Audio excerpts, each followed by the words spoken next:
Hello guys, welcome back. If you're getting ARAV8011 Prohibited Software Detected Error in Arc Raiders, follow these steps carefully. First, uninstall the NVIDIA app from the Start menu and restart your PC.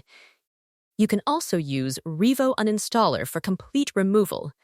If needed, reinstall the latest version from the official NVIDIA website. Next, close all third-party apps like AutoHotkey, Messy Afterburner, Rivatuner, Logitech G-Hub, DS4 Windows, Razer Synapse, Corsair ICUE, Daemon Tools, Wallpaper Engine, Rainmeter, or any macro software.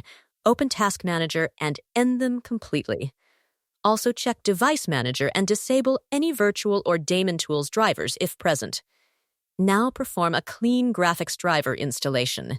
Download the latest NVIDIA Game Ready driver, choose Custom Installation, select Perform Clean Install, and restart your PC.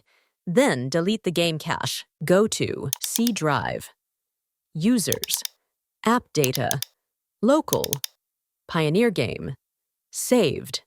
Delete cache files. You can also rename the config folder to reset settings. Disable Steam, Discord, and video overlays. Finally, verify game files in Steam. One of these steps should fix the error. Like, share, and subscribe.